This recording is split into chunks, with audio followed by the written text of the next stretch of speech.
It's Monday, December 9th. I'm Matt Harmon. Welcome to the Yahoo Fantasy Forecast, and it is a hell of a day to talk ball. Week 14, some really electric performances, some really weird stat lines and peculiar games. But as you dear listeners know, on the Sunday Recap Show, before Andy Behrens joins me and we dive into the entire slate, I do start things off here with a solo recap of Sunday Night Football.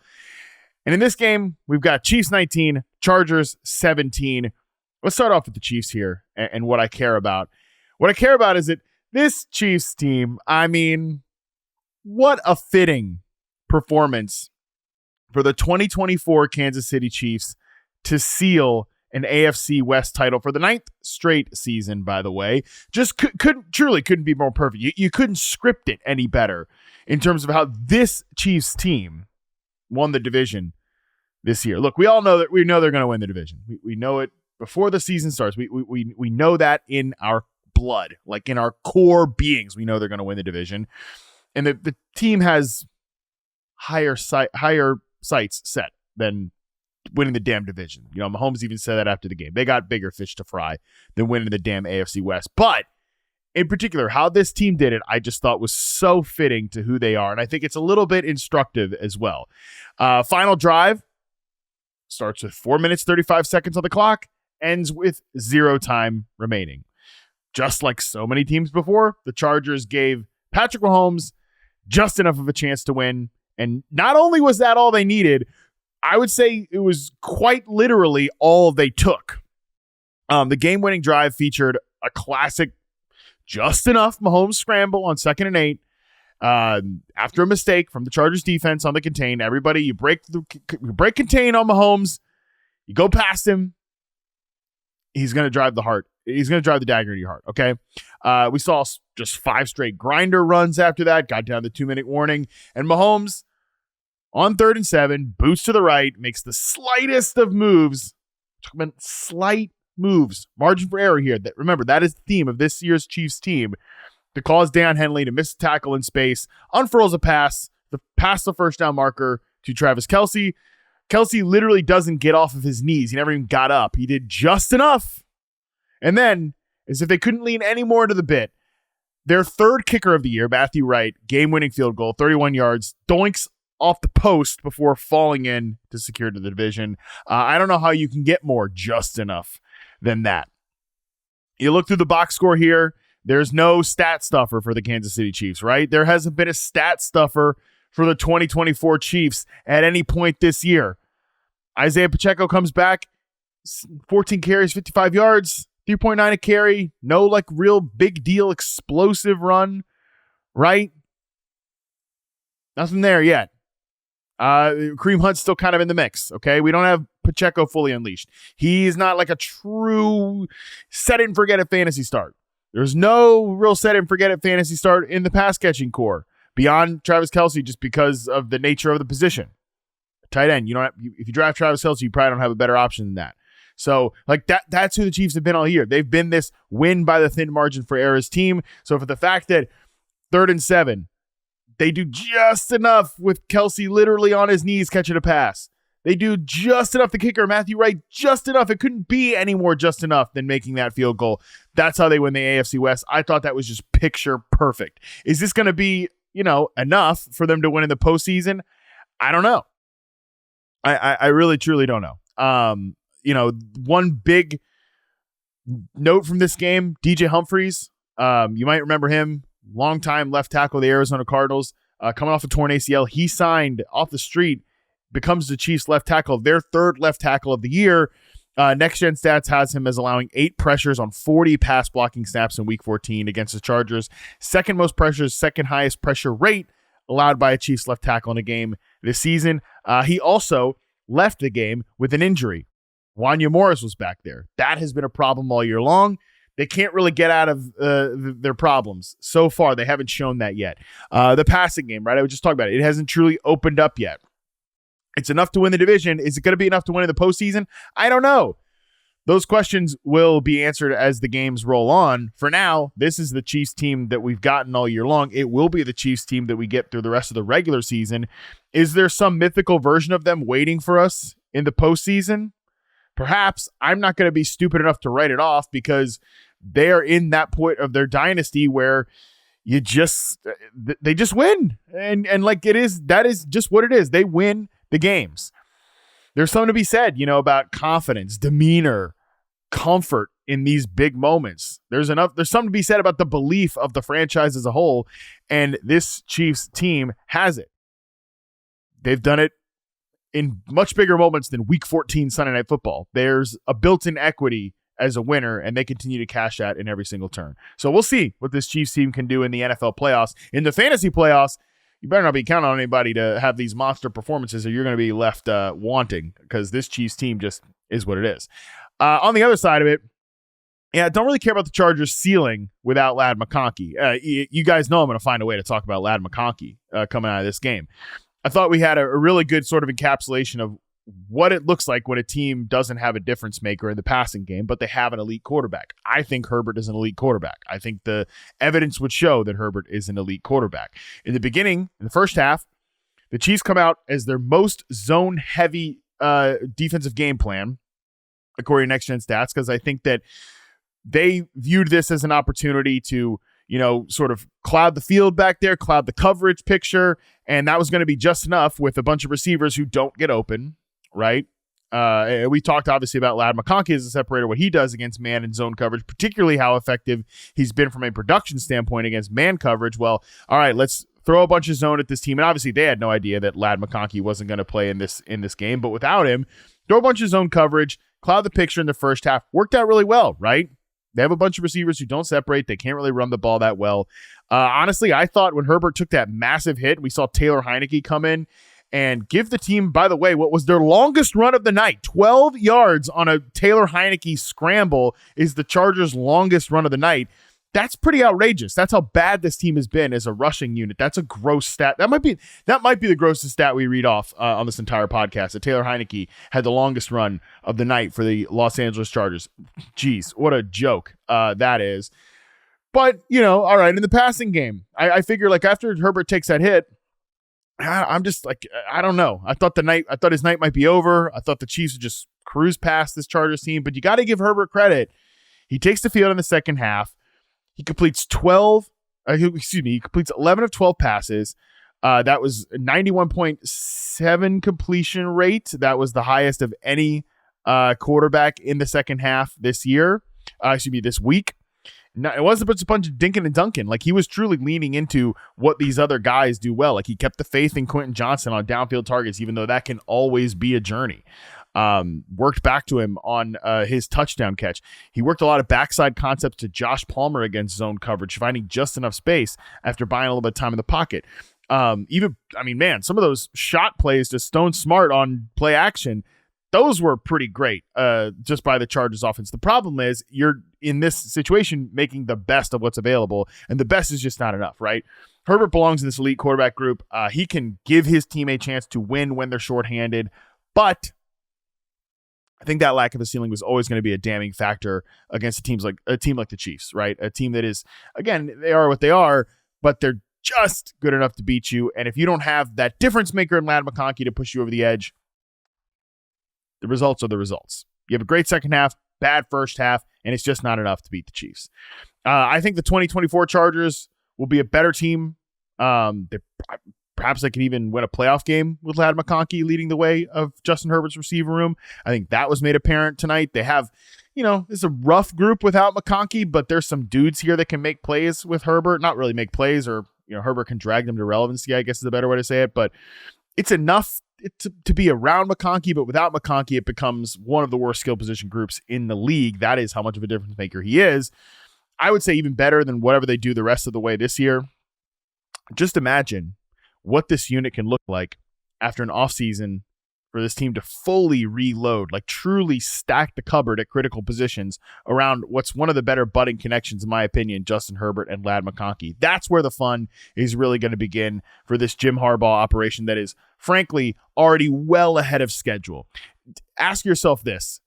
back before the season started, did you think that the Chargers, this version of the Chargers, with their best offensive player, sans Justin Herbert, clearly being their rookie wide receiver, did you really think that they were going to hang with the Chiefs in week 14 of the NFL season in a physical matchup? That's one thing we don't talk about enough with the Chiefs. They, despite all this kind of, slow offense, whatever, they beat you up. They make you play a physical contest. They make you play at your best. The Chargers can hang with that. That's great to see. Again, this team is ahead of schedule, and that makes me excited about the future of the Chargers. And even this year, I'm excited about the Chargers when they get Ladd McConkey back in action. All right, with that, we could toss to the rest of the show with Andy Behrens. We're going to break down all the games you care the most about, the games you should sort of care about, and the games that could have been an email. And my God, we've got some real email-y, perhaps even text message games to get into here in week 14. Let's get it started. Joining us now, as he always does on the Sunday Recap Show, it is my good friend, one of my favorite work proximity associates, Andy Behrens. Andy, what's going on? Actually, it doesn't make sense if I call you my good friend and work proximity associate. So we'll just stick with friend. Yeah, let's just stick with that. That's it rolls off the tongue a little bit easier. I'm comfortable with it. What a day. What an ending to the late window. That was fun. That was really, really fun. It was not fun if you were on the receiving end of the treatment that Josh Allen just gave us. That wasn't cool. Didn't enjoy that at all. I was comfortably ahead in a couple of different matchups, and I am now comfortably behind. So that's really unfortunate. But all in all, really, really fun day of football. Absolutely incredibly fun day of football. And let's start right with where you were taking us, which was to Rams 44, Bills 42. Yeah, I mean, the signature fantasy performance in this game is definitely that of Josh Allen. 6 total touchdowns, but we'll get to that in a second. I always like to start with the winners, even if it isn't that of the side with the signature fantasy performance. I think we got to start with this incredible performance from the Rams offense, Andy. Man, when they have all of their playmakers out there, when they have their offensive line healthy, we can get some truly special stuff from the Rams passing offense. Let's talk about Puka Nacua here for a second, Andy, because 14 targets, 162 yards, and a touchdown. And, I mean, he obviously also made plays in the run game as well. Yeah. With another score there. I don't think there's 5 wide receivers playing better than Puka Nacua right now. And I tweeted that out during the game, and I couched it with, hey, this might be reactionary because of what we're seeing right now, but it was kind of something I was trending towards thinking even before this game. He's just been incredible, and we can unpack all the reasons why, but man, he's just been electric so far when he's been on the field this year. Yeah, in terms of route running, the leverage he's able to get, quality of hands, just ridiculous body control, particularly near the boundary. Just a phenomenal game. I guess the Rams really gave us the blueprint for beating Buffalo, huh? You just need to have like a superhero level quarterback who can make just freakish ball placement throws with velocity. And you need to have a couple of all-pro level receivers, one of whom in Nacua in this game played, I don't know. Is this his best game as a pro? This was phenomenal. Gave us catch of the year candidate. Maybe gave us more than one catch of the year candidate. Yeah, I was going to say. He's just an incredible technician. It was phenomenal. It gives us a rushing score on top of that. They did everything right offensively, basically. Kyron Williams with a big game, huge volume, not necessarily totally efficient, but he finds the end zone a couple times. I can't say enough good things about Nacua, about Kupp, about Stafford. I mean, I know I say it every week, but I mean, Matt Stafford is making throws that there can't. I'm not calling him like a top 5 all-time quarterback, but there can't be 5 guys who have ever played that are making, that have ever been able to make some of the throws that he's able to complete when he's really on one and he's got protection. I mean, there's just not many guys where it can look like this. No, there's really not, especially when he's able to get the jump on you from a blitz perspective. he's not one of these guys like Josh Allen, where he's going to make a freak show play in the pocket, like make a guy miss, reset, and fire it downfield, or just take off running. And Josh obviously took off running multiple times in this game when he had any sort of pressure around him for these big chunk plays. Stafford's obviously not going to do that, but he's going to ID where the blitz is coming from. He's either going to get it, realigned. He's going to get it blocked up. He's going to adjust for protections, or he's going to identify exactly where that blitz is coming from, and he's going to just shoot it right into the gap where you left behind. Mm-hmm. And he's going to do it for like 35, 40-yard chunks, and we saw that consistently in this game. I love that take by you that, is he a top 5 quarterback all time? He's not going to go down as one of those dudes, but he's certainly he's a rare thrower of the football. We can say it like that. Yeah. And not, there was a point in his career where you might have just considered him kind of gunslingery and, he's taking some big chances with his big arm and all that. But man, he's just at that special point. And he's an older quarterback and it's all going to come crashing down at some point. But he's just at that like chess master stage, and he can still do all the things. And it is an absolute joy to watch. Just to bring it back to Puka for a second, 2 things here. I've made this point, I think, on this show, definitely in several places, that I think the biggest area, and it feels good sometimes to say something, Andy, and then it actually comes to fruition in a really big spot, because I've been saying for a couple weeks now that I think the place where Puka has taken a leap this year, because I think he has taken a leap. Productive rookie season, one of the record breaker, obviously, but I think as an individual player, he has taken the next step, and I think the area that he's done it is at the catch point. And there was, just like you said, a piece of evidence after evidence after evidence today that's the case. The sideline reception, that was probably like the catch of the year. And then it was only a few plays later that, like you said, he might have offered an even better, catch of the year candidate. He just has so many of those. Obviously the screen for the touchdown, that was just like, he's just so good at IDing where the blocks are coming from. That's stuff we saw as a rookie, but it's the areas that he made the plays at the catch point that, I remember, I bring this up a lot, but he said that was the area to me at the Super Bowl, that was where he wanted to take the next step, that he knew that he was like a guy who, I think he said he had, because there's sources for drops and all this type of stuff. He said, I led the league in drops, right? 13 drops or something. So that is something I've got to get better at, is making plays in tight coverage. Well, congratulations, Puka Nacua. You done made the step. You done took the leap. The second point I want to bring up with him is from Next Gen Stats. Puka Nacua totaled 9 touches across 16 snaps in motion, 5 carries, 4 receptions, resulting in 85 scrimmage yards against the Bills.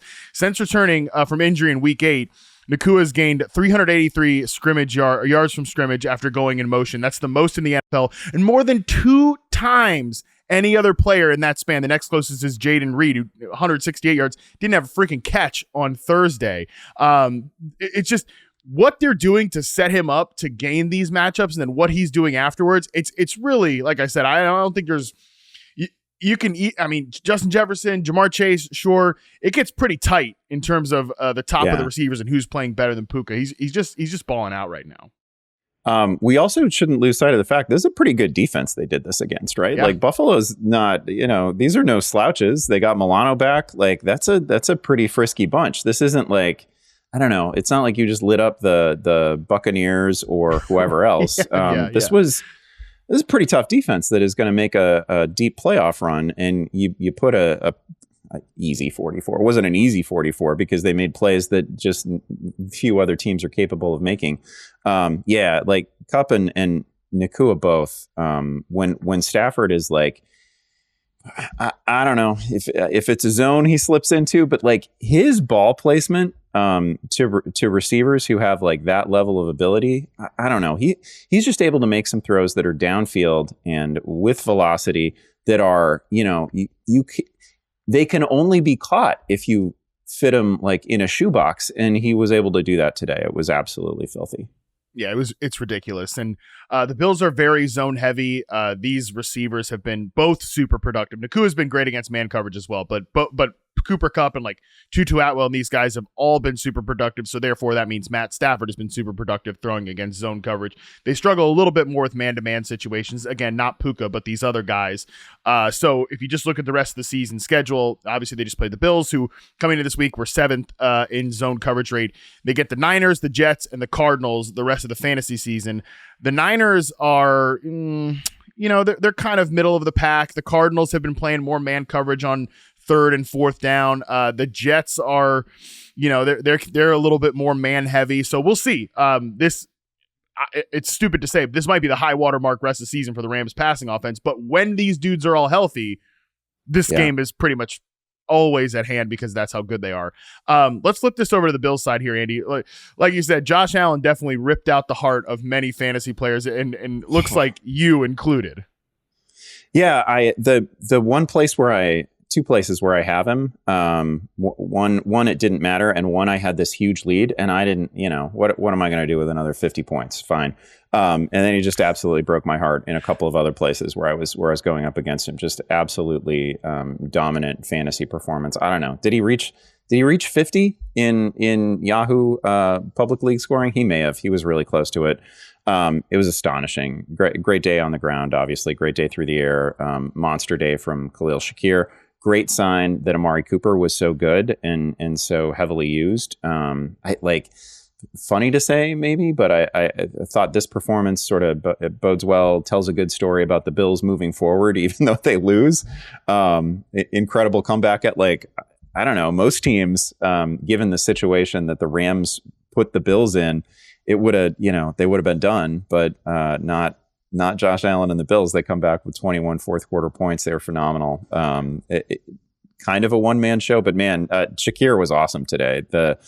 The incredible yak play on the touchdown was great. Just really fun overall. And unfortunately, if you've got James Cook, it was one of those days where they were just calling Josh Allen's number. The other thing I meant to say at the top, I thought this was my favorite game by Tom Brady as an announcer. Yeah. By the way, I thought he was super enthusiastic when he needed to be, right? Like he didn't downplay anything. Nakua's first incredible catch, he reacted appropriately. He got the clock management, game management situation right at the end. This was what we want from Tom Brady. And he was so enthusiastic throughout that he nearly lost his voice, which I thought was kind of great too. Yeah, I was like, dang, did Brady have like a long night the night before? Did he? I know he's not out there smoking cigs before these games. For God's sakes, it's Tom Brady. But yeah, he was graveled by the end of it, and I'm not Tom Brady, but as somebody that talks a lot, I can for a living, I can relate to the gravel voice at certain times. Yeah, man, he was great in this game. I think you're right. He absolutely nailed that end of game scenario. He was hard on the Bills when he should have been hard on the Bills for the Josh Allen sneak when, I'll never really, I get it. It seems like such an easy, obvious play, but why not just give Josh Allen the run pass option? Or just, hey, if this is not there, just rip it right up the middle. It seems as just a likely a play that he's going to score. I don't know. I'm not an offense coordinator. I'm not a head coach. I'm not qualified for these things, but one way or another, yeah, he was Josh Allen, 51.88 fantasy points in Yahoo public leagues, which is just obnoxious. It's 10 points higher than the next highest scoring player, which of course was Puka Nacua in this very game. That's usually how these things go. It's not just obnoxious, it's selfish, man. It's pure selfishness. It was unnecessary. Yeah, good. You think James Cook doesn't want one of those touchdowns? Yeah, he does. Ray Davis, not heard from in the box score at all. Come on. Isn't Amari Cooper owed a touchdown after the assist in the snow game too? Great point. Yeah, we really have to let's put a spotlight on the Josh Allen selfishness. You're right, Andy. Strictly for your fantasy teams, we need to do it. That'd make a great clickbaity headline. Yahoo Fantasy Forecast Week 14 fantasy recap. Josh Allen, most selfish player in the league? ? Inside Josh Allen's scandalous, selfish performance. Yeah, even calling his own number on the rush attempt there at the end. Brutal. Who's to say that wasn't Josh just being like, I want this touchdown. I want. Plus, we just established on national television that Josh Allen starts himself in fantasy, so we know, he's conflicted. He's conflicted. obviously he needs to recuse himself. His points should from be every Bills recused. game. Yeah, his points should be recused from the matchups in which he is going against Andy Behrens. I think that would be the only appropriate thing to happen here. Man, Josh, you're on one of my dynasty teams that's trying to tank, buddy. Like, stop scoring points. I'm never going to be able to make the remake the running back room. But you mentioned Amari Cooper, 14 targets in this game. Obviously, that's the high water mark of his Bills tenure. Yeah. They were certainly trying to get him going on downfield routes. That was exciting to see. Great stuff there. But, I mean, Khalil Shakir has to be discussed in this game. You mentioned Tom Brady. I'll also shout out Tom for, saying like, oh, if we're even going to charge that as a drop on the pass that he didn't catch over the middle of the field. So I was like, thank you, Tom. Not every pass that's in the receiver's vicinity, maybe he miraculously gets a hand on it, needs to be charted as a drop. Give me a freaking break. Drop charters. That's number one. So shout out to Brady for another part of his big game there. But also Shakir, talk about a big game. That guy is an incredible player. I mean, his 51-yard catch and run touchdown was, just a little short route, and he just, as soon as he crossed the first down marker, like he was shot out of a freaking cannon, goes to the end zone. Incredible performance by him after the catch, making tough receptions down the field as well. I come out of every Bills game feeling like there should have been more targets to Khalil Shakir, and I certainly feel that way in this one. Yeah, he's one of those rare cases where, like, you looked at his season last year, and of course, everything in terms of efficiency was absolutely ridiculous. He caught nearly everything that came his way, right? It was like a 86, 87% catch rate, crazy passer rating when targeted. Like, all the numbers were just absolutely sick. And fantasy people commonly do the thing where, well, why don't they just double his volume and it would look the same, and then he would have these crazy numbers. And of course, that never works out. It's working out in this situation. Like, he's having, like, the rates are holding up basically, and he's just phenomenal. Like, he gets targeted so often, not even deep downfield, and he's still, the yards per reception looks like a guy who, is getting targeted, 15 yards downfield a fair amount of the time. He's really special, and his yards after catch ability is just rare. It's just absolutely rare, and that is always a reflection of quarterback play too. It's never just isolated to a receiver's yak ability. That's always where, what is the ball placement? Just how in sync are these two players? And man, that's like one of the NFL's, I don't know, more sneaky good tandems right now. I suppose more and more people outside the fantasy community are discovering Khalil Shakir at this point, but yeah, he's just been phenomenal now for 2 years. Absolutely. All right, we spent like 15 plus minutes on one game. Anything else in this one? I mean, it was worth it. I think it was a tier of its own game this week, so yeah, deserved it. Yeah, this was the game we super duper extra care about. But unless you've got anything else on this, we can move to some other games that we really care about. No, I'm ready to put this Josh Allen game behind me.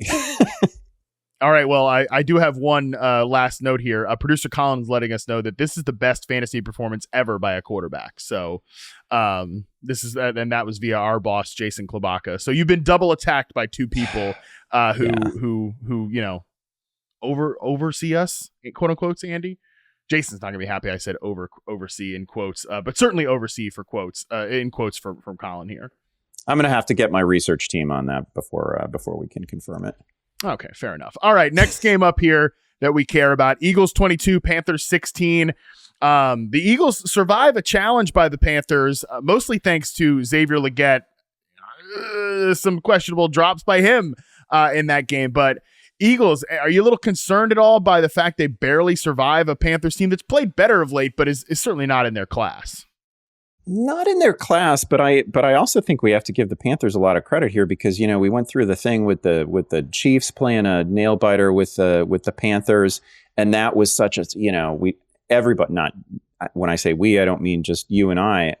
That was generally widespread, turned into just an indictment of the Chiefs and how can they be playing, down to the level of this? I don't know. Maybe the Panthers are just pretty frisky because now they've done this to the Eagles too. And Bryce Young looked awesome. It's not in the box score, but like relative. I don't know, 190. I'm looking at it now. 191, 1 touchdown, 1 interception. That doesn't begin to tell the story of how comfortable he was when things were collapsing and how adeptly he got himself out of really thorny situations and occasionally made plays out of them. I thought he was great. Like, Thielen was really good, but this was,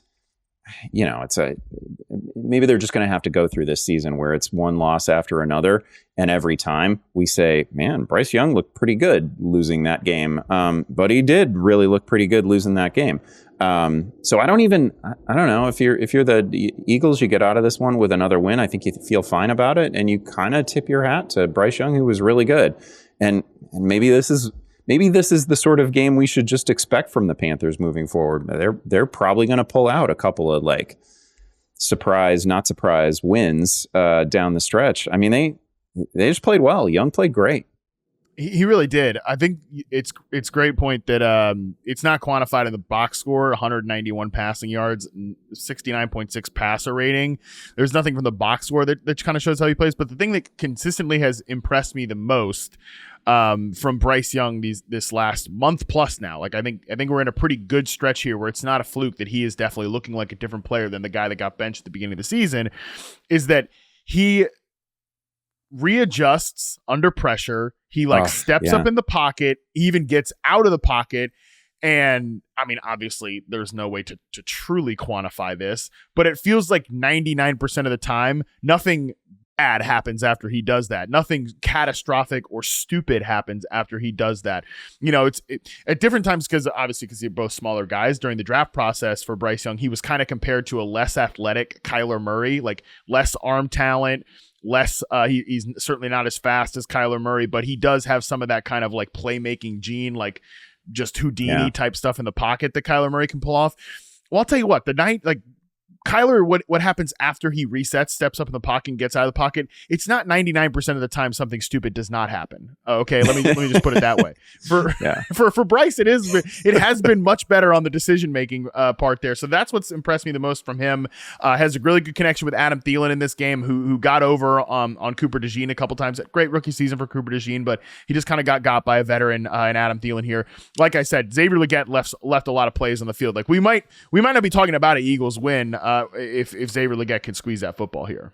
Yeah, that was another example. The late play that could have been a touchdown. I don't think it goes down as a drop, but you'd like to think that, a number one, number two receiver type would make that catch, right? So tough. I thought Bryce Young gave him a chance to make a play that could have been a decisive game turning play. Just not quite there by Legette. Again, I don't think it goes down as a drop necessarily, but like a maybe an all-time what might have been scenario and game from Legette. I thought Thielen was great. Like Thielen, a lot of us, and I will include myself in this, wrote him off like a couple of years ago. I did not think he was going to have anything left. I thought what we got out of him first half of last season was mostly just volume.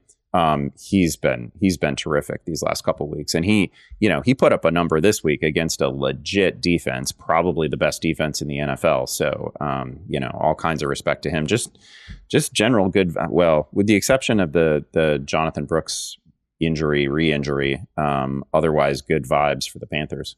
Yeah, obviously you mentioned it, Jonathan Brooks. That sucked as soon as you saw it. He goes down, not like just kind of slides into a non-contact knee injury on the same knee that he is just getting back from tearing his ACL. And as of the time we're recording this, we don't know what the extent of that injury is, but I would be preparing for some bad news on Monday regarding Jonathan Brooks, which is tough because they traded up in the second round for him. And obviously they've gotten great play out of Chuba Hubbard, who had 26 carries for 92 yards and a touchdown in this game in a tough matchup in fantasy. Where you might have been like kind of nervous about starting him. He ends up obviously because Brooks can't touch the ball and they have so many other injuries at running back too. Chuba Hubbard just smashes in this one. That's great. It's good that he's played so well, but it's just a bummer for what they've gotten out of Jonathan Brooks so far after, again, trading up for him in the second round of this year's draft. Yeah, we'll see what happens with Adam Thielen down the line. I certainly think this team, Carolina, I think they need like a real number one receiver to go along with Legette and Jalen Coker, who's shown well. He's not healthy right now. Maybe they bring like David Moore back as a depth piece, but there's something going on in this Panthers offense. And just last note of the Eagles, AJ Brown's definitely having what I would call an annoying fantasy season, just because every And it's annoying for somebody that like my whole bit is, and not my bit, I mean, it's like my life's work is, we got to be able to isolate wide receivers away from their surrounding environments. I got into like a couple tweets with people when I was talking about Puka Nacua, like, well, you can't say AJ Brown's like playing at this level because he's not getting the, because look at the stats or whatever. It's like, bro, give me a freaking break. We all know the deal. Like they're running the hell out of the ball and like he's not getting the opportunities, but that has nothing to do with AJ Brown. Doesn't matter for your fantasy team though, because he's not getting those opportunities because they're running the ball really well and he's not scoring fantasy points for your team. So very annoying because we all know he's great. He's been great. Every efficiency stat shows he's still great. Just a bit irritating as the fantasy season winds down here. Yeah, he has been terrific. They are still undefeated in games that AJ Brown plays this year, but he doesn't have like double-digit target games. We just don't get that. Like he's special player, huge talent, but that we've talked about that offense throughout the season, and that player in particular, pretty reliant on huge plays, which he is capable of making regularly. But it makes you kind of nervous along the way, and the volume is just not like this is not like a 180 target season or anything like that. We're just not getting the game with 15 targets. Final game that we really care about here, Vikings 42, Falcons 21. Obviously not as competitive as either of the ones that we just talked. Although this was competitive, it kind of broke open towards the end. The final score is just not as close as we typically do a game here, but got to talk about several monster performances in this one, especially on the Viking side. Andy, Jordan Addison and Justin Jefferson combined for 67% of Sam Darnold's targets. Sam Darnold, the guy who threw for 347 yards and 5 touchdowns. Justin Jefferson finally has his eruption performance, and Jordan Addison actually scored more fantasy points. Yeah. Good, like, I don't know. Everybody basically got home in this one. Aaron Jones had a day. You might not have noticed it within the context of this incredible passing performance, but Aaron Jones found the end zone too. Like, good game for the entire Minnesota offense. I feel like you could kind of see that coming. Darnold was a pretty obvious strong start today. Good daily option, right? Relatively cheap. Great to see Jefferson get off. Obviously, Addison was special. Addison was really, really fun. That was just a fully operational, dangerous offense. The kind of offense that certainly looks like it can go toe to toe, and they've done it once already this season with Detroit. Yeah, it's a great point. Byron Murphy was interviewed after the game by Tom Pelissero. He was like, "Hey, you guys ought to be talking about us more, not talking about these Lions as much." And, do I love the Vikings' chances to go the distance? I'm not 100% sure on that, but this offensive performance in this game is a great reminder of why they can win. They can absolutely win a playoff game. They can absolutely lose. They could absolutely win a couple of playoff games here, depending on the defense that they run up against, because this Falcons defense is not good. There's no question about that, but this was a perfect example of like why they wanted to take Jordan Addison in that game, because when you leave him one-on-one, and he was obviously left one-on-one many times in this game, the Falcons chose more to like cloud Jefferson and try to assign 2 guys to him as opposed to just have AJ Terrell track him around.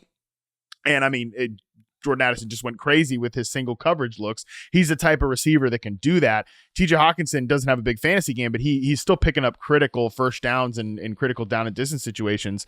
Like, yeah, they have the Bears, the Seahawks, the Packers, and the Lions the rest of the way. They're going to play more than spoiler, and especially once they get into the postseason, depending on the defense that they play. Yeah, they're not really getting discussed alongside Philadelphia and Detroit, which, we're talking about those two teams as if they're just headed on a collision course. It's inevitable. It's maybe not inevitable. The Vikings, when we get this kind of game from Darnold, that's a dangerous team. I mean, I know that Atlanta isn't the fiercest defense out there, but this is what you're supposed to do if you are a Super Bowl contender to a vulnerable defense. It's just a phenomenal performance. On the other side of it here, everybody that you wanted to get home in fantasy did get home here. I mean, Drake London, 5 catches for 70 yards. You'll take that. You're not going to complain about it. Darnell Mooney has another big game.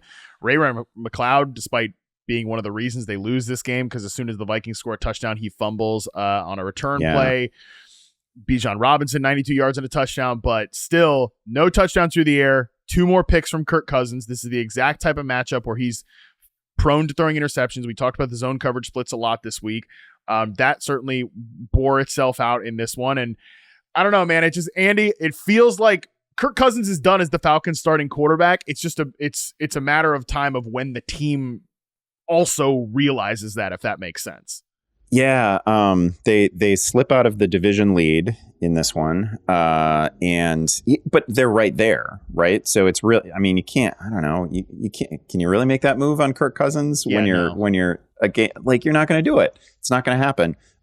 What, like, a wild year for him too, because his highest moments this season have been really fun, legitimately good. But this was back-to-back games where, number one, the picks were both terrible in this one, and number two, there were plenty of moments where you're like, man, he is just not getting enough on that throw, and not getting as much as you would expect Kirk Cousins to get on a throw. So that's a big problem too. Just the basic ability, and surely it's injury related, age related, the ability to just drive and plant and zip the ball. Is not consistently there, and you're not gonna beat great teams in January with the level of quarterback play that they have gotten over the last couple of weeks. The Falcons have the Raiders, the Giants, the Commanders, and the Panthers the rest of the season. So, there's a lot of beatable defenses in there. There's not a lot of. They just face the Chargers and the Vikings. They're going to get the damn Raiders and the Giants. That's on the other end of the defensive strength spectrum. However, the problem there is that the Bucs also have a pretty decent schedule. They get the Chargers this coming week, but then they get the Cowboys, they get the Panthers and the Saints. So the Falcons are definitely in danger of losing a division to a team that they beat twice, which is and you can pretty much directly point at the turnovers from the quarterback as the reason why. Yeah, those were you just brought up two future games where, man, the Panthers are going to play spoiler at some point. I don't know if it's going to be with both teams, but it's going to be with at least one team, because the Panthers are playing too well right now to not get at least one of those wins. I mean, man, Panthers and Falcons right now. Am I really taking Atlanta? I don't know if I'm taking Atlanta. Panthers are playing good football. Yeah, I'm not 100% sure either. All right, I am 100% sure that it's time to take our first break. When we come back, we will run through the games that we sort of care about right after this. All right, we're back. Andy, Seahawks 30, Cardinals 18. Just a little bit of a disappointing game, certainly from the Cardinals side here. We came out of here with some pretty decent fantasy performance by certain guys, but I did kind of warn in FFL that this might, like, one of the defenses might play spoiler here, and Seattle's defense definitely spoiled it for the Arizona side. Yeah, a couple of ugly turnovers from Murray early. Trey McBride was fine again, but the touchdown drought continued. I thought he would play a bigger. He did play a huge factor. He saw 14 targets. It's just they only caught 7 of them. 70 They tried yards, to get him one. They tried to get him one, and Murray did not hit the play. So it's just not the first time that's happened this year. Some bad misses from Murray, and the interceptions again were just. This was like they were hearkening back to early season Cardinals, where, like, the scripted series was great, and, like, they, the first drive, no problem. Oh man, we're off to a great start, Cards. And then just a couple of ugly plays, stalled drives, and Seattle was really good. Like, Geno was very good in this game, and Seattle was going to be tough to beat. Charbonnet had a great day. This is 3 games now in relief of Kenneth Walker, and he has looked better, I think, in each of them. But he's been really good for fantasy purposes in all of them. That was the biggest surprise to me here, was the Zach Charbonnet kind of eruption game. Obviously, he ended up being a good fantasy start because there's no Kenneth Walker. And that is part of the problem with Seattle's run game, is that they have 2 very, very, very good running backs. Like, Zach Charbonnet should start for some team, and Kenneth Walker should start for some team. They can't both start for this team, but they're both on this team. So that creates a little bit of a problem there, that they both deserve touches. Like, I don't think Zach Charbonnet is just a pure backup, but that's what he is on this team, and that's kind of how he's, not totally, but kind of how he's treated by the Seahawks team. But they've been a pretty bad run team throughout the course of the season, and I've highlighted this week, how bad they've been as a run team leading into this game. I knew that Arizona was weaker as a run defense and a pass defense. I still didn't see 6.1 yards per carry, 2 touchdowns, and he also contributed a lot as a receiver as well. That was definitely a big surprise here. And maybe I'm just totally extrapolating here, but I do wonder if it's, hey, when one guy's out, they allow that other guy to kind of get into a little bit more of a rhythm. And Charbonnet himself is more of like I'm hitting doubles and triples as opposed to Walker, who's more of I can hit a home run, but I'm probably hitting you a lot of like doubles and singles and striking out too. I screwed up a baseball reference. No one's yeah, shocking. Yeah. And for the most part, like I think most head coaches would just prefer the guy who is looking for, to continue your baseball analogy, looking to make contact, looking to go the other way, looking for singles and doubles, and is not constantly like chasing home run plays. And I think there's been less of that with Kenneth Walker than there was when he was in his first season. I thought everything was like about searching for the next big play when he was a rookie. He was still really fun, but I thought there was more of that to his game. This Charbonnet performance, along with the earlier season performances, Seattle should just let Kenneth Walker get healthy, because it seems like it's been a medley of things throughout the season too, and he's probably feeling the effects of all of them right now. 100%. Jackson Smith-Njigba continues to his strong run, catches all 5 targets, 82 yards and a touchdown. I don't want to talk too much about him. I actually just kind of put a pin on him because I'm gonna bring him up later in the show when I talk about an entirely different player, but I promise that will make sense. But he's now a wide receiver 1 in fantasy. From a points per game standpoint, it's a little bit less so, but overall he's been a great pick this year. He is wide receiver 6 in full PPR. Is Jackson Smith-Njigba, and he's actually I think wide receiver 6 in half PPR. So wide receiver 5. It's pretty sick for a guy that was a little maligned as a rookie last year. Not a pure product of the offense either. Like he made. He saved a couple of throws, I thought, today that were not perfectly placed by Geno Smith. Like he's doing huge favors for his quarterback. So this was despite not being, he finds the end zone. It was a perfectly fine game, but it wasn't, one of those blow up games for JSN. I thought it was really impressive within the context of the overall game.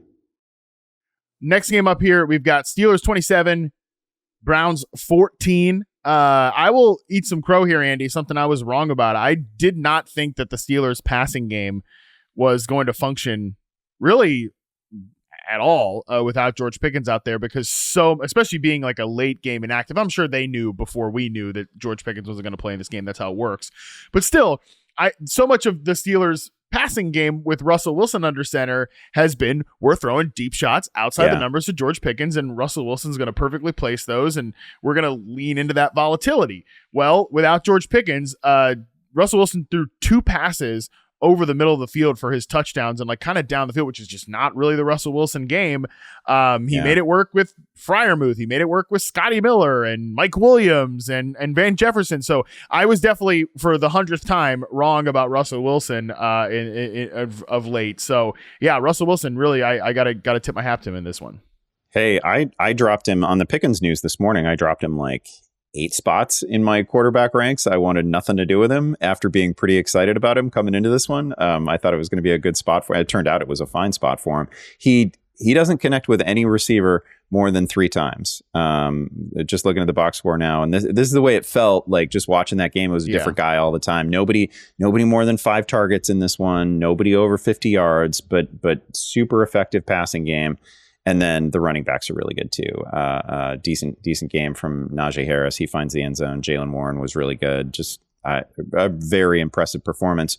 Jameis able to still put up a number in a game in which his team didn't seem particularly competitive. Still gets a couple of touchdowns and 200 yards.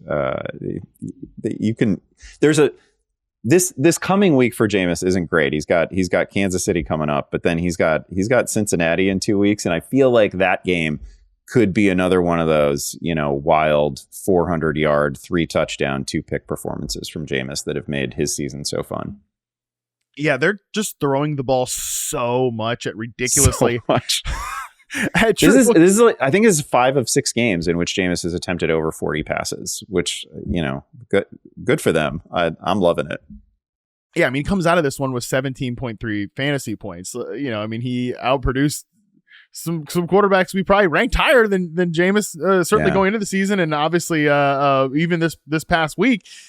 It's a tough matchup, obviously. with Pittsburgh Steelers here, but it was also kind of a tough matchup, sort of kind of on paper with Denver, even though they were missing Riley Moss. It's just the Jameis stuff is just so hard to track. But the fact that they are throwing the ball at ridiculous rates, the fact that Jameis is Jameis and he will push it, there is sort of weirdly a floor available for him if you have to start in fantasy. It's just that these games also look a little wackier from a target distribution standpoint. Like, Jerry Jeudy gets free on the 135-yard kind of Minka Fitzpatrick coverage mistake there. But otherwise, I mean, there wasn't any like big heaters down the field for Jameis. Yeah, no, which has been, obviously, that's like his calling card, right? No matter where he goes, he finishes with an ADOT over 10, 10, 11, 12 yards. But that's his nature. That's what makes him so fun. It's what makes him both startable on his own, and it makes almost every opposing defense worth starting. Like even that game in a couple weeks against Cincinnati, terrible defense on the season, you can play them in fantasy in week 16. Next game up here, we've got Dolphins 32, Jets 26. This one went to overtime. Jonnu Smith, who didn't have a catch all through regulation, caught 3 for 44 and the game-winning touchdown. I got to give McDaniel credit in this one here. It was very early, very apparent early on that they were not running the ball well. Devon Achane finishes 1.7 yards per carry, a long run of 7. And it's been kind of trending this way for a little bit, that their run game's been stuck in the mud. And they just completely said, okay, we're going to abandon that. Tyreek Hill finally has 100 yards and a touchdown, 14 targets. Jalen Waddle has 9 catches for 99 yards. They started to take advantage of some of those mismatches that their guys with their speed have against the looks that they'll give you on the other side with New York. So hats off to them. That was certainly needed after this game. Yeah, this hasn't been, a perfectly clean season for McDaniel necessarily, or this offense, and there have definitely been some hiccups. But they're, they've fought their way to 6 and 7. It's pretty impressive in a way, right? Because there have been multiple moments in this season where in the back of your head you'd probably just written off the Dolphins, right? Like no chance. But they're going to be like in the hunt column in the playoff chase. I mean, they're 6 and 7 and they keep fighting. They barely got this one against a bad team that is basically like a zombie team at this point. But still really impressive offensive performance. And this is, I believe Tyreek now has touchdowns in like 4 of his last 5 games. So it's not the season that you expected, and he's playing through injury. But he has actually managed to produce for fantasy managers as soon as Tua got back in the mix. On the Jets side of things here, if I told you that Aaron Rodgers threw for 339 yards and both Garrett Wilson and Davante Adams went over 100 yards, you'd probably be like, all right, sick. The Jets won the game. No, they lost the game. They lost it in overtime. This is their 14th season missing the playoffs, which is like the longest drought in American sports or something like that. I don't know. It's certainly the longest in the NFL, whatever. I don't know. Definitely don't leave it to me to talk about full American sports here. But pretty pitiful stuff from the Jets, who, just can't. All right, great. The offense is a nice moment. Well, the defense is gonna blow it on the other, and that's just where the Jets are at this point.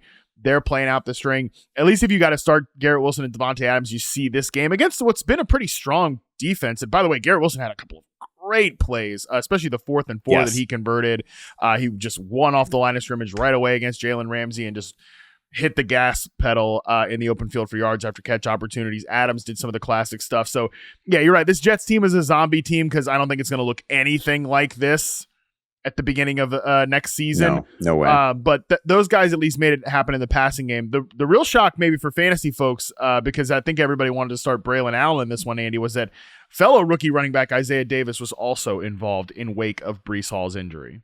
Yeah, that is certainly the biggest fantasy story. And there's we talked about these two a bit on Fantasy Football Live on Sunday morning. Like, it was pretty clear that Davis was going to be involved, and it's not as if you didn't get what you should have expected from Allen.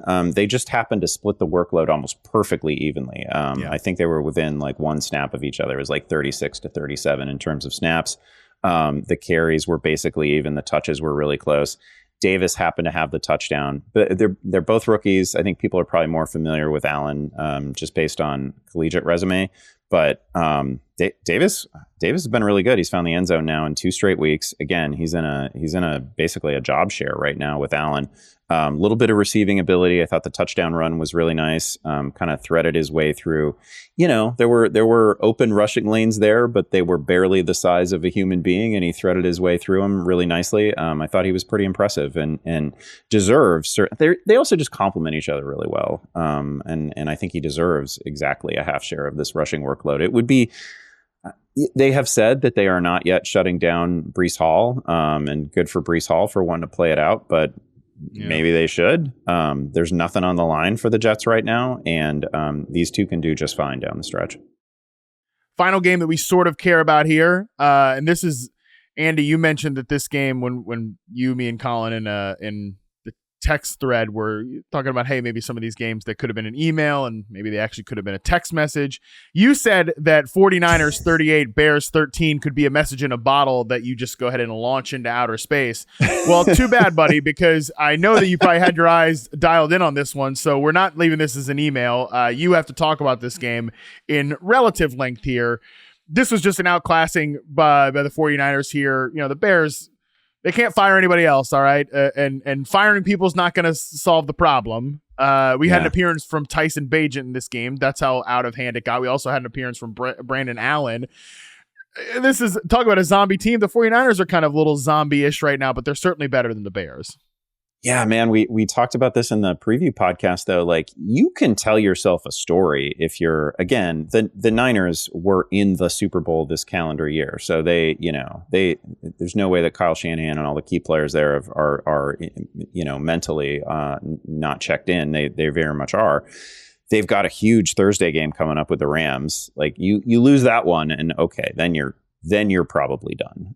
Then it's probably over. But right now you're 6-7. You're in basically that same situation we were talking about with the Dolphins. You're in the hunt column. And again, you're the damn Niners. You've been there. So you haven't lost your way necessarily. Like, they've still got a shot.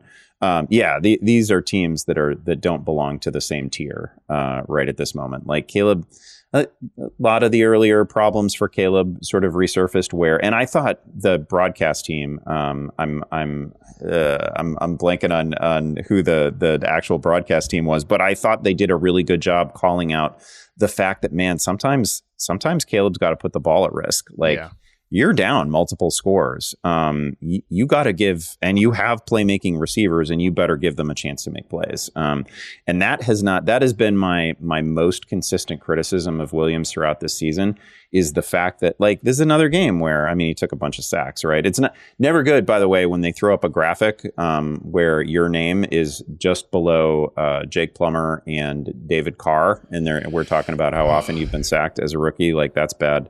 That's bad company, man. He goes down another 7 times in this one. Several of them were just, the linemen are turnstiles right now, and he really didn't have a shot. But other times, you gotta put the ball at risk. You gotta let the ball go and put it at risk. This is another game where he didn't throw an interception, and I'm like, man, I don't know, sprinkle in a few interceptions. It's okay. Like Shane Waldron's gone. Nobody's gonna pull you from the field if you throw a pick in a game that you're trailing by multiple scores. I would like to see a little bit more aggression. I did think this was, and I know you have a note in the doc to this effect. I thought this was maybe Rome Odunze's best game. Certainly a couple of his best plays. Yeah, his touchdown reception, both of them, but especially the first one, were like classic Odunze. He had another one that I thought was really sweet down the field as well. Yeah, allow me just like a little bit of a tiny rant, maybe tangent on Rome Odunze, and it relates back to Jackson Smith-Njigba, who we talked about earlier, because this is mostly a Dynasty Bro take, because you're probably 2 touchdowns. That's great. You're probably not starting Rome Odunze in your fantasy playoff run the rest of the way. I just don't think that that's necessarily there. I don't think this is that kind of team. But for next season, through the offseason, I guarantee you're going to see a bunch of bros out there putting hey, look at Rome Odunze's yards per route run. He obviously is not good. Bad rookie season. Yeah. These guys that have this many yards in their rookie season, don't go on to do this, that, and the other. And that stuff's fine. I like yards per route run. Good stat. I like a lot of the advanced stats. I was tweeting about it last week. Good stuff. But they're totally devoid of context. And we will never learn this lesson, apparently, in fantasy, that stuff is sensitive to surroundings, both the ecosystem that you're playing in and your surrounding talent, because you can line me up all the production that all these other rookies had. Well, guess how many times all these other rookies, whether it's Malik Neighbors or Brian Thomas or Ladd McConkey, like all these rookies that have played well this year, guess how many times they've shared the field with two, former Pro Bowlers? Zero. Zero times. This is the exact same thing that happened with JSN last year, who was written off by a lot of people because of his yards per route run and stuff like that. Well, he's sharing the damn field with Tyler Lockett and DK Metcalf. And even if Keenan Allen's not the same player that they were, they're still Keenan Allen, Tyler Lockett. They're going to demand targets, and they're also not bad. 2023 Tyler Lockett was not bad. 2024 Keenan Allen is declined, but he's not a losing player out there or anything. So if Allen's not on this team next year, especially, remember the JSN stuff before you write off a guy in Rome Odunze, who actually is, I think, in a worse ecosystem because his quarterback is a rookie who can't stop taking sacks. That's another thing. None of these other dudes have played with a rookie quarterback in a team that's on. It's like Thomas Brown's on his third job with the damn team. You know what I'm saying? So let's cool it on the Rome Odunze dynasty panic from after year one, based on the situation that he's been in. No, it's a really good point. I mean, Rome and Caleb are now technically on their third offensive coordinator of the season.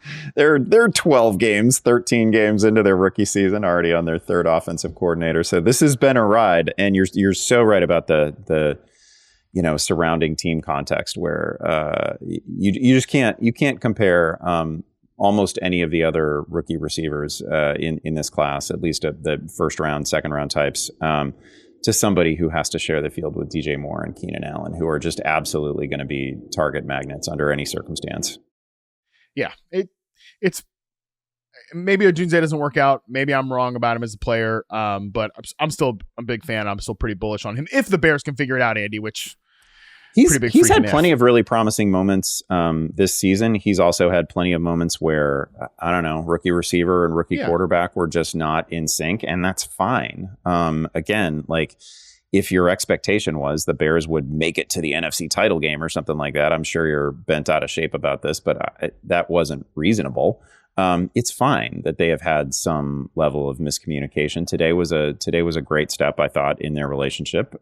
This was a promising performance for Odunze, not particularly promising for the entire offense, but I don't know, the Bears look like a team that's been through some stuff over the past couple of weeks, and it caught up with them in a difficult road matchup against a team with winning DNA that certainly could not afford to drop another game, and they took it to them.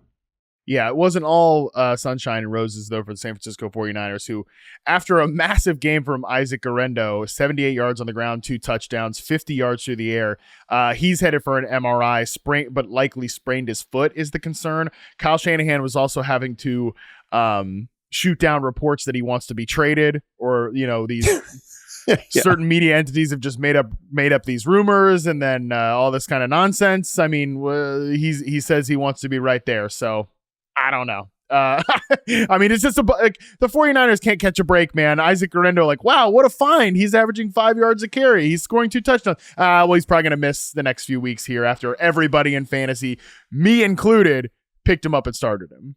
Yeah, and again, they go into a Thursday night game, so your odds of making it back for a Thursday nighter after suffering a foot injury, I mean, pretty, I don't know. And it should be an all hands on deck game, so if he can possibly go, I'm sure he'll try. But really tight turnaround, probably not going to happen. Patrick Taylor Jr., the next man up. I was joking on Twitter that he is surely entirely uninsurable at this point, right? Because if nothing but bad things happen to whoever occupies they're like Spinal Tap drummers, right? It's just a terrible situation to be in. You've got no shot. I feel terrible for the guy already.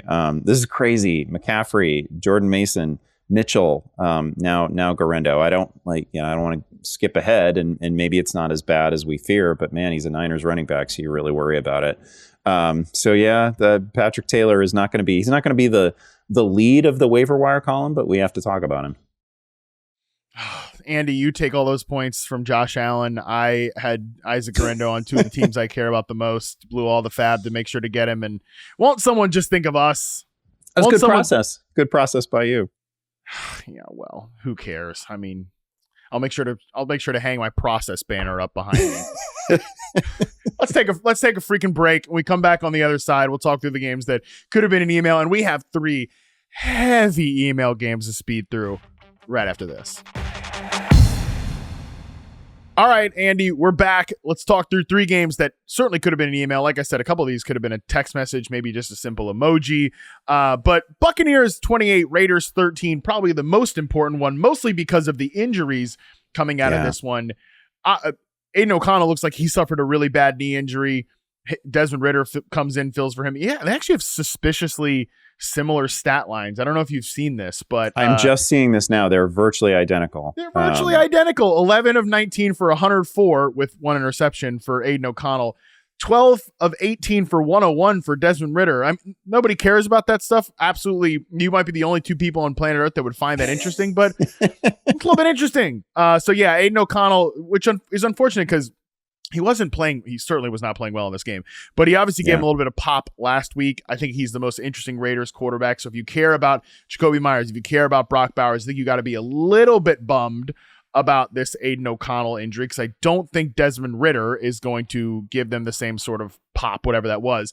The big injury from a fantasy perspective, Andy, and I'm not blaming you or anyone else that said this, but everybody was saying it this week. Bucky Irving, he's Sal on the podcast. Bucky Irving is the league winner of the 2024 season. Well, guess what?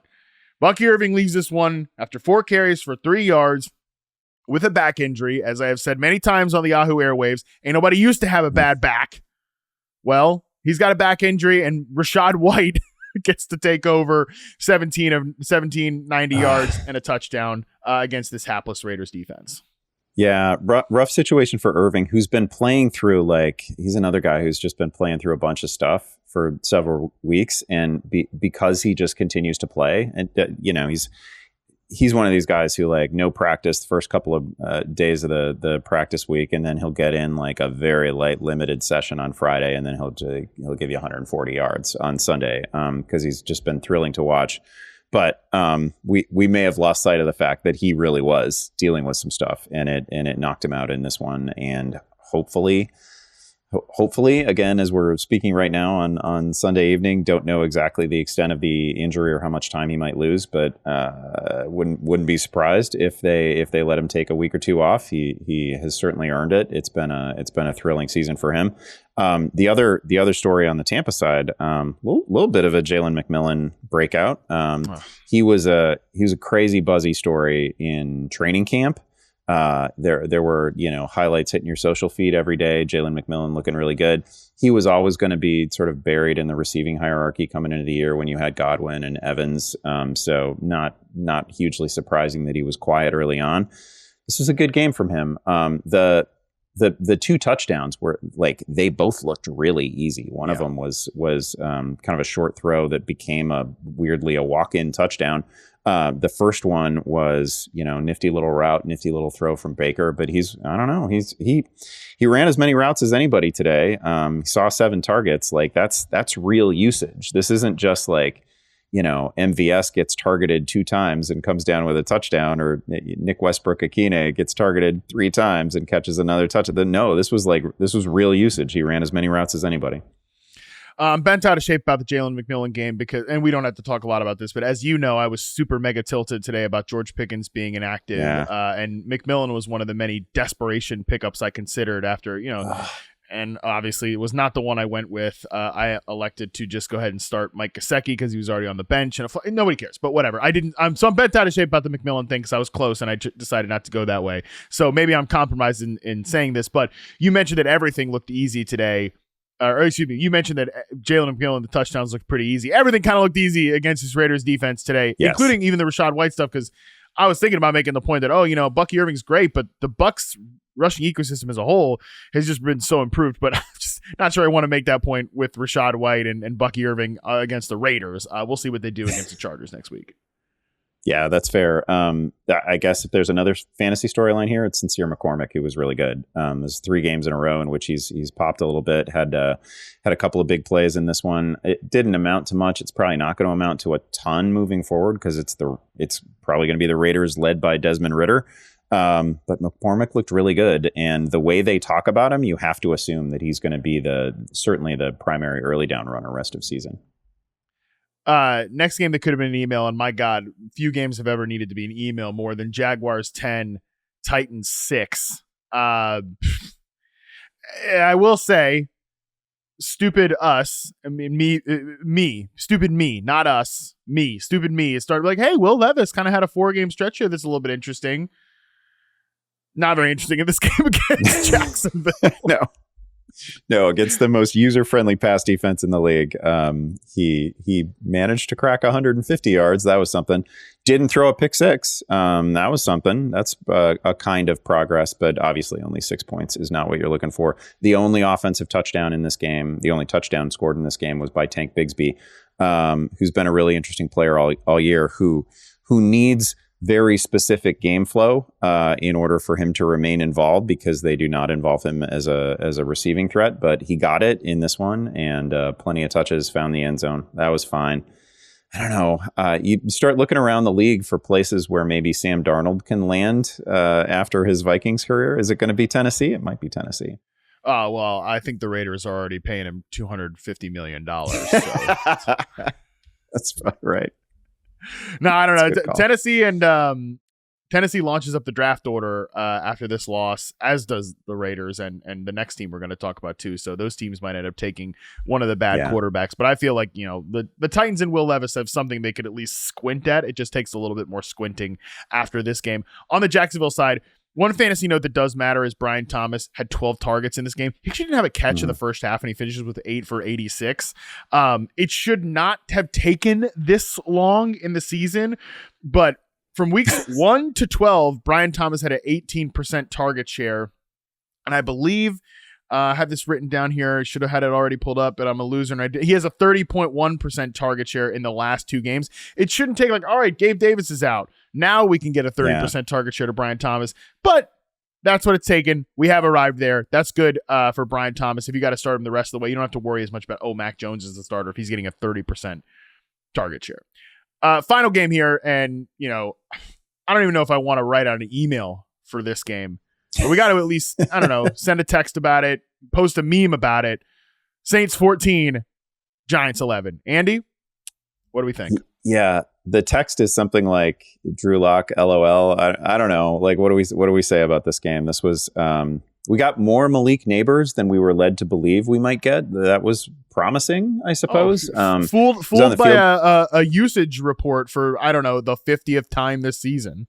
Yeah. We're going to have to limit his usage. He's a true game time decision. He plays basically every snap. He's targeted 10 times. And he certainly did his part. Drew Lock, not good. That's a revelation that nobody had until week 14 of this season.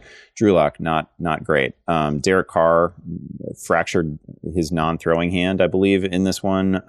That's not that you were starting Derek Carr, but if you had any use for Saints offensive players, that's a worrisome injury moving forward.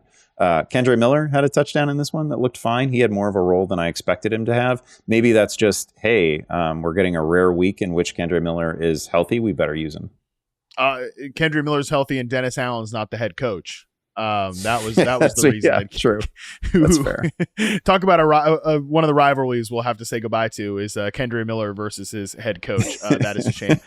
Yeah, obviously the Derek Carr. I mean, he probably has a concussion too after smacking his head. I believe he is in the concussion protocol after smacking his head on the turf. He went airborne on that one. So yeah, I don't know if we'll see him again the rest of the season. We'll see. Obviously the Saints are going nowhere, even though Rizzi's giving him a little bit of pop. But man, every time admittedly did not have this game on a main screen, but every time the Giants passing offense was on said screen, I just thought, can we not let these guys sim to end here? I mean, enough already of the Giants passing game. Enough already of, the biggest storyline coming out of this game on the Giants side is that somebody flew a plane over and said basically, some inflammatory message to John Mara about, fix this dumpster fire of a team. They asked Malik Neighbors about it, who swiftly said, I ain't pay for the plane. And then kind of that was it. I haven't seen that. That's amazing.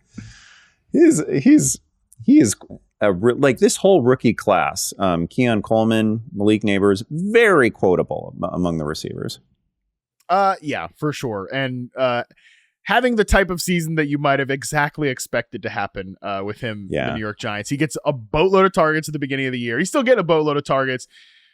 You can't magic the ball to yourself when you're in a dysfunctional passing environment. No receiver, especially like not an elite receiver, is able to like just create production when there is none. So unfortunately for Malik Neighbors, that's how the rest of this. It's going to be a rough, just bumpy ride to the end of the season for the New York Giants and Malik Neighbors. But that is that. Andy, hell of a show. We had a great game to talk about at the beginning, and somehow that brought us all the way down to Saints and Giants. That's the NFL for you. Yeah, no, that's fair. But man, the best game of this week was a true classic. Hey, that's why we do it. That is why we do it. Rams, Bills, and everything else along the way. That's going to do it for us today. Tomorrow, Dalton Del Don joins me to reintroduce the Fantasy Bros Trust Meter. We put some of the most polarizing players under the microscope as we head into the fantasy postseason. No more time to panic. It's all about, can we trust these guys for your playoff runs? Until then, we are out.